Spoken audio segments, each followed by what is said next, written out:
Presentamos La Armadura de Dios.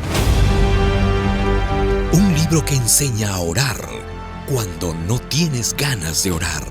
Un libro que motiva a leer la Biblia cuando no tienes ganas de leerla. Un libro que te ayudará a vencer las tentaciones y recibir cada día el don del Espíritu Santo. La Armadura de Dios.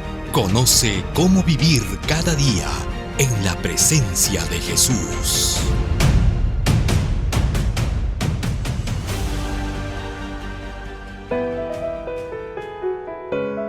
¿Cómo estás? Bienvenido a nuestra lectura de hoy.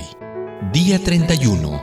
Para ser lleno del Espíritu, necesitas confiar y ser obediente a la palabra. Este es el segundo paso. Confiar en la palabra de Dios. Es a través de ella que el Espíritu te habla. Santiago dice que el que duda es comparado a las olas del mar, que el viento agita y lleva de un lado a otro. Quien sea así, no piense que recibirá del Señor cosa alguna, pues quienes titubean son inconstantes en todo lo que hacen. Santiago capítulo 1, versículos 6 al 8. El Espíritu solo toma posesión completa de la persona que cree en Jesús y en su palabra. La duda es como una piedra que cierra la puerta del corazón. Si crees en Jesús y en su palabra, con toda seguridad lo buscarás y pedirás, y cuanto más pidas, más recibirás. Esa es la promesa de Jesús. Así que pidan y se les dará. Busquen y encontrarán. Llamen y se les abrirá. Porque todo aquel que pide recibe, y el que busca encuentra, y al que llama se le abre. Lucas capítulo 11, versículos 9 al 13. En este texto, Jesús no habla de pedir cualquier cosa, sino específicamente del Espíritu Santo. Entonces, es necesario pedir y pedir, y pedir. La oración no cambia el corazón de Dios para que atienda tus deseos, sino que cambia tu corazón para que el Espíritu tome control absoluto de tu ser. Para ser lleno del Espíritu necesitas ser obediente a la palabra. Lucas escribió: de esto somos testigos nosotros, y también el Espíritu Santo, que Dios ha dado a quienes lo obedecen. Hechos capítulo 5, versículo 32. El Espíritu es dado a los que le obedecen. ¿Cómo funciona esto?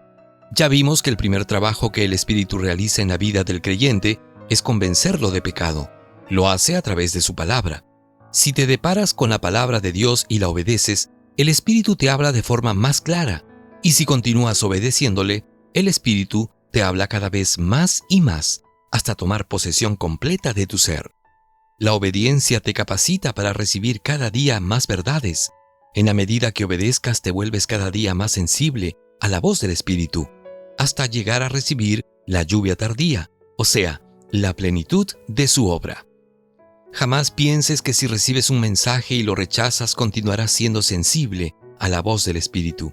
Si no obedeces las instrucciones divinas, te endurecerás cada vez más y más hasta llegar a cometer el pecado contra el Espíritu Santo. Este pecado no es imperdonable porque Dios se canse de perdonar, sino porque el propio creyente, por su desobediencia, endurece su corazón al punto de no oír más la voz del Espíritu, ni arrepentirse.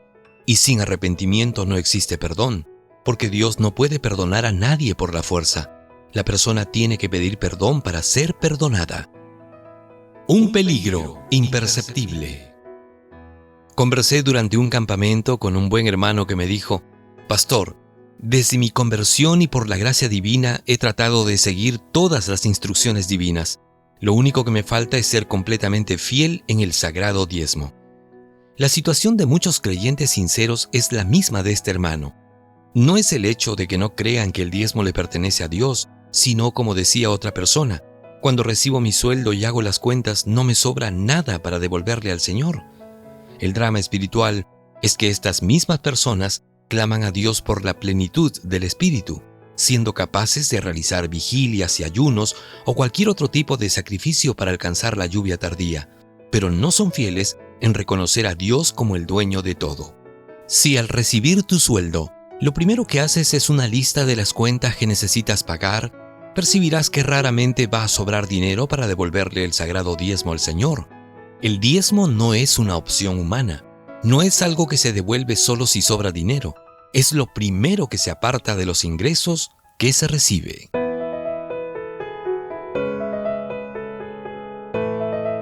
¿Cuál es el desafío para hoy? Hoy aprendimos que para continuar diariamente en la presencia del Espíritu Santo, necesitamos pedirlo cada día, pero también aprendiste que necesitas confiar en la palabra de Dios, pues es a través de ella que el Espíritu Santo te habla. Ve a tu lugar de oración y meditación de la palabra de Dios y por 30 minutos clama a Dios para que Él te llene del Espíritu Santo. Reconoce y confiesa tus pecados con llanto y dolor. Y por último, saca de tu oración la frase «sí puedes», porque Dios sí puede. Pídele al Padre en el nombre de Jesús con la frase «lléname del Espíritu Santo». ¿Vamos a intentarlo? Hemos presentado La armadura de Dios, el último libro del pastor Alejandro Bullón. Conoce cómo vivir cada día en la presencia de Jesús. Hasta la próxima.